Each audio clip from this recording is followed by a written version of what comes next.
I am a 25-year-old guy. I have I had a 2.5 year relationship in high school. I had a 3.5 year relationship in college. I had another 5 month relationship last year, and I've been dating a girl for a little over a month now. And I have slept with 9 women in total. And in navigating the internet, there's a lot of really good dating advice out there for young men, but it's littered with terrible advice. And I wanted to chat and say that from my experience, what you should be looking for in a woman, how you can actually attract her, and then how you can keep her if you decide that that's something that you want. So to start out with how to pick who to date, I think the best piece of advice that I've received, and this is from my relationship with God and Christianity, is you got to look at the fruit of her life. You're going to be able to tell a lot about the girl just based off of her family, her friendships, and her past relationships. The girl I dated in high school was a wonderful relationship, and she had good friends. She had a good relationship with all of her family members. And what do you know? It turned out to be a great relationship. And the only reason that relationship ever ended was the fact that we had been dating since we were 16, and I was about to go into college. And honestly, I just wanted to see what else was out there. And in a different world, I could have totally seen myself marrying this girl because she was wonderful to me. But I broke up with her and I ended it. My other relationships, like the girl in college, for example, she had a big problem with her dad, and she always said that her dad was this big asshole. And that ended horribly. She treated me like shit for an entire year. She cheated on me multiple times and only told me that after the relationship ended.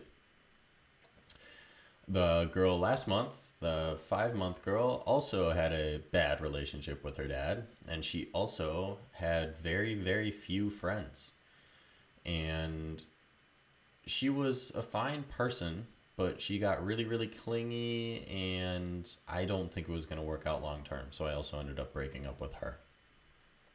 But just in general, if she doesn't have friends from college, high school, childhood friends, it's a problem. That speaks to how she treats people, how she's unable to maintain relationships long term because she's probably doing something to wrong them. And that, I mean, it's especially valid when you look at family, because those are the people who know you the best. They know your tendencies, they know your flaws, and if they aren't able to accept that person for who they are and for the flaws that they have, it probably means that there's something fairly significantly wrong with them. I know that isn't a great way to phrase that, but it's the truth. And when it comes to past relationships, if all of her past relationships were apparently toxic, if all of her prior boyfriends were abusive in one way or another, you need to run, because there is one common denominator, and a relationship is a two-way street. I know this because in that one college relationship I had that was absolutely horrible, I didn't I didn't in any way abuse her, but I just became a person that I was not proud of whatsoever. And a lot of that stemmed from, I don't want to be making excuses here because I'm a big accountability guy, but when you're in a toxic environment, you start acting in ways that you don't normally act. So if she says that all of her prior relationships were terrible, just trust me that you are going to be the next guy that she blames for leading you into a bad relationship. And so at that point, you just need to call it quits, man. I promise you, it's not worth it. And when you're vetting all this, I do think it's important that you never take anything that she says at face value. And I know this is getting kind of red pilled, but I truly believe the smartest way to move forward. And I'm not saying that she is, in fact, lying about everything. I'm not saying that she isn't telling you the truth the majority of the time, and maybe you get lucky and she's telling you the truth all of the time. But that will be reflected in her actions. I'm someone who believes that body count matters. I thoroughly believe that. And the piece of advice that I think young men get wrong is that it absolutely matters for both men and women equally. I don't see any difference. A lot of people say they'll use excuses like, oh, there's a difference between, if you're playing basketball, there's a difference between giving up 40 points and scoring 40 points. And there is kind of a double standard in society where men get away with it a little bit more. But I personally, and a lot of the really good women out there that I've talked to, it's weighted equally because it just affects the health of your relationship. It affects, there's all kinds of studies out there which show that you're going to have a better marriage, that you're going to have more fulfillment in your relationship if you haven't had as many bodies. But I'm going off on a tangent here. My point is, when they're telling you things, when they're telling you about their friends, about their family, about their past relationships, even about moving forward, you just need to pay attention to her actions a lot more than you need to pay attention to her words. Because it's really easy to say something, but in general, you'll get a sense of, is what they're saying matching up with their actions? And that kind of goes into my current relationship. My current relationship, I met her off of a dating app. And I could go on a whole nother video about this, but I despise dating apps. And this is my first relationship that I've ever had off of a dating app. And I really wasn't expecting anything to come out of it. We talked for longer than I wanted to before meeting up. I just wanted to go and get a coffee because I'm a big in-person type of person where I get a better idea of our chemistry together. And if that's someone that I'd want to take seriously, and a coffee date's really low pressure. If things aren't going well, you can bail in 15 minutes. Not a big deal. Never talk again. But she kind of gave me the whole good girl speech that is widely discussed in different circles. And I'm not going to lie, her actions have kind of reflected that in terms of how slow she's wanted to take things and such. But I still don't completely believe it. Just because, well, one of the big things is that, well, she was on a dating app. And she's a pretty. She's a attractive girl. And so I just know that she's going to have a million options. And there are some things which certainly don't line up. I know that her two main friends are both taken in long-term relationships, but I know that they used to go out to bars and her friends would set her up with guys. And so I don't really know what to take out of it. And I'm very on the fence about this relationship, just to be clear. This isn't something that I am very committed to whatsoever, but I'm just waiting to see. And going on with that, I'm doing what I like to do with just about every woman, and I think all young men should do, especially in the landscape we're in today, is that you need to pretend like you do not care. You need to, and maybe you don't care. Maybe you don't care about these things. But if you care, for example, about body count, you need to pretend like you don't. I'm saying that you shouldn't ask about it. You should let her bring it up. Or if you do ask about it, maybe you volunteer to go first. There's a lot of different ways to do it. I'm not going to lie. I was going to lie about it and say a number that's really high, just because I feel like that would make her comfortable to share what hers is. But I mean, I'm not a huge fan of lying. Another way that you can do it, which I thought was more ethical, is after she shares her number, say something like, oh, that's it? And try and display true surprise and give her the impression that you thought it was going to be way higher out of her. And then maybe she'll say, well, that's not the whole number, and then she'll share it with you. But just in general, don't ever give off the impression that you care, because once she gets the idea that you're getting hesitant about it or that something she said wasn't the quote unquote right response, she's going to stop sharing those things with you. Another thing that I think is important that you need to take into account, and is something that I needed to take into account, is that if you're going to be a traditional man, you need to hold yourself to have some standards, essentially, and look for a more traditional woman.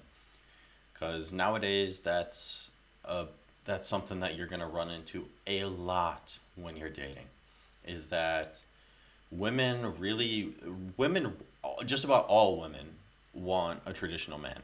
They want a man who's going to open their door for them. They want someone who's going to always make sure they're walking on the right side of the sidewalk for them. They want the flowers. They want gifts. They want fancy dates. They want all of those things. But yet they want to have their cake and eat it too. They don't want to do what a traditional woman would do, where it comes to, I'm not even necessarily saying doing all the cooking, all the cleaning, just being a stay-at-home housewife. That's not really what I mean, especially in today's day and age with the economy where it is. I mean, a lot of people, you really need to be a two income household, and if you have two incomes, I mean, it's a cheat code to taking nice vacations, to getting nice houses, to being rich in the end. And having a good woman by your side can be so helpful in you building your empire. But you just need to have a woman who isn't just sitting there doing nothing for you. You need a woman who brings something to the table. If you're going to do all those things, especially like I'm the type of guy where I'm going to pay for just about every date. And if I'm going to pay for every date, I do expect a woman who's going to do those types of things, where it comes to, maybe doing most of the cooking, doing most of the cleaning, doing the typical feminine traits. And I mean, the girl I'm dating right now, she has certain jobs which she has designated as boy jobs. She has a certain term for it. Don't want to out myself too much here, but she has a term for it for jobs like taking out the trash, and she expects her man to know how to change the oil on a car, for example. She's not going to be going out and snow blowing the driveway during winter. She's not going to be going out and mowing the lawn. So with that, I would expect someone to clean. I would expect someone who cooks a decent amount. I would expect someone who does the laundry. Those types of things I need my woman to do. And that's just the standards that I'm going to sit by. And I did ask her, I was like, okay, well, what are some girl jobs? And she said that she couldn't come up with any. But she also did say that she does like cleaning and that she would keep my place clean for me. So I'm not exactly sure what her definition of that is going to look like. But again, we've been dating a month, and I'm not sure what I'm going to do going forward. So one last thing to look out for, and I'm again dealing with this in my current relationship, is look out for the word boredom. She has already made multiple mentions where she just does not like to be bored. And she also will say things like, I don't want to give off the vibes of an old married couple. Like, I don't want to be an old married couple. And for me, that's a giant red flag and something that I'm going to pay close attention to.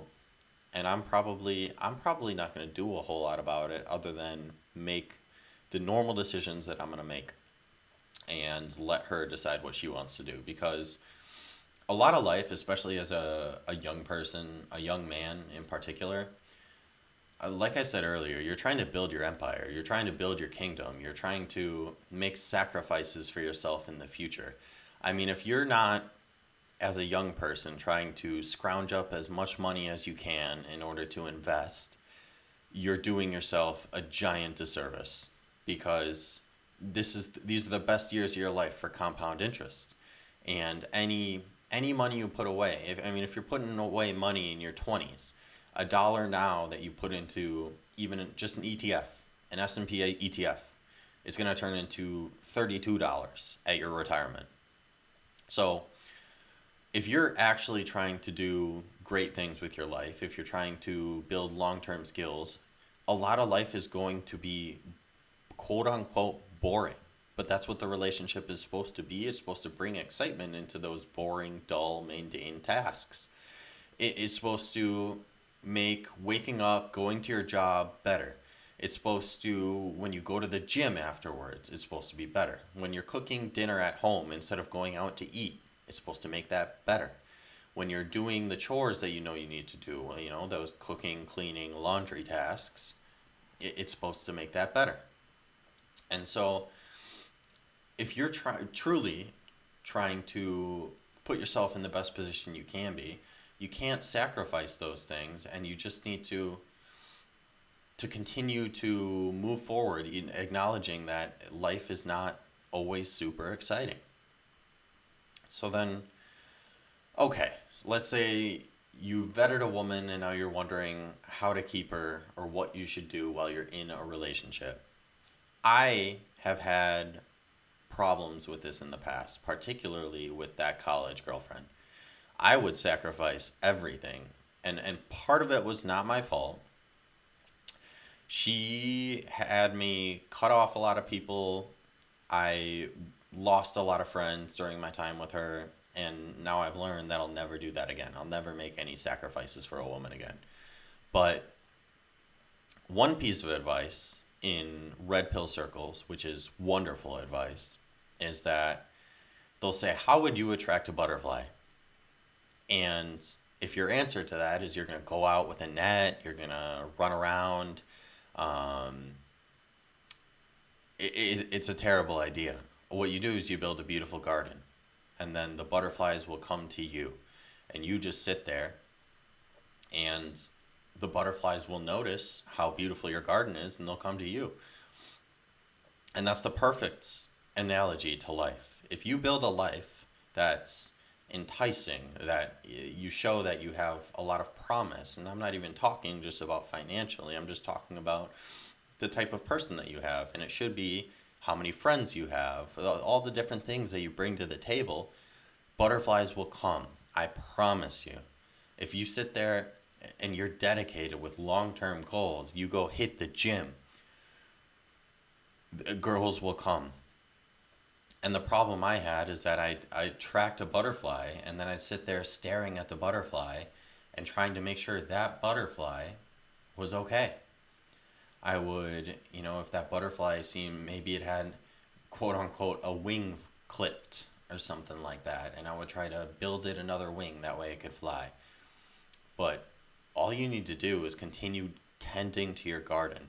You need to make sure that if that butterfly chooses to go fly away because they think another garden's going to be better for them, then from the time that that butterfly lands in your garden to the time it leaves, your garden needs to be better on the other side.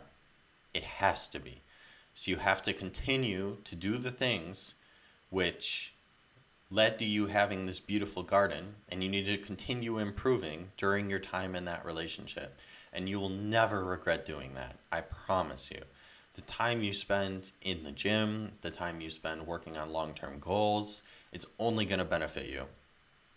Even if you're in a relationship, you just can't get complacent. And that's not saying that you don't care about your butterfly, that you're not going to tend to your butterfly, but it's a giant cycle as well. Because when you focus on yourself a lot, when you focus on that garden, you truly will start to love yourself. And sometimes it sounds super corny, but I'll look into the mirror and I'll be like, holy cow. Like I almost don't recognize myself with the things that I do. I say, look at that monster. Like who is this monster that I'm becoming? So just focus on your garden. Focus on building that. A woman will constantly test you. That's another thing. Um, they'll try manipulation tactics on you. They'll test your attachment. For example, the girl that I'm dating right now, all the time she'll say, "Miss you," or I mean, just about every time we hang out, she leaves out with, "Oh, I missed you," and you just need to have very I don't want to say calculated, that's probably not the right word. You need to just control yourself. You need to have control. You can let her know that you are happy to see her, that you wish you maybe could have seen her sooner, but you just can't go over the top in terms of, "Oh my goodness, like I miss you so much. I wish we never had to be apart." You just can't. You can never. Once a woman knows that you're susceptible to that, she'll lose respect for you. It's absolutely true. You constantly have to be making sure that she respects you and that she understands that you aren't going to be a pushover. Despite the fact that you treat her really well, that you do all these things for her, you aren't going to be a pushover and just go with whatever she wants at all times. That you're the man in the relationship. And it's crazy to say that because we've become, there's so much propaganda which tells us that those traits are bad in a man. That it's bad for a man to, I mean, almost want to be respected. But I think it's true. I think that as a man, you have to show that you are a man. You have to show that you're not going to be manipulated, that you are a visionary, that you have an idea of where you want to go in the future, and that you aren't going to go off of that path because of a woman. And that's what she wants too, despite the fact that she's basically trying to push you off that path. She's giving you little nudges and seeing if you're going to fall over, if you're going to move right off that path, if you're going to fall into that ditch. So you have to stay resistant, stay resilient, keep your head down, focus on what's in front of you, and she'll stick around. So I know that this was kind of really, it comes off really red-pilled. And that's because, I mean, I've heard a lot of that content, and I truly think a lot of it's really good for young men. And I think that a lot of it has kernels of truth to it, and certain portions of it, when I hear it, it's almost completely true. And this is coming off of my personal experience of, I mean, I've talked to a lot of women. I've been in quote unquote relationships with kind of a lot of women, and I just really think this is how women work. And it hasn't failed me yet. And I think that young men out there will have a lot more success if they don't deny that there's some truth to what those red pill influencers are saying. But they also just can't, I don't think it's good for young men to dive all the way in and think that a woman is never going to love them, a woman's never going to be loyal. All those types of things I think are a terrible idea, because I think that there are good women out there, but I think it's important that you vet them, that you, while you're with them, you continue to cultivate the life that you want, and that you just never get too attached to where you're gonna, implode if they leave. You need to accept the fact that if they leave, I'll be okay.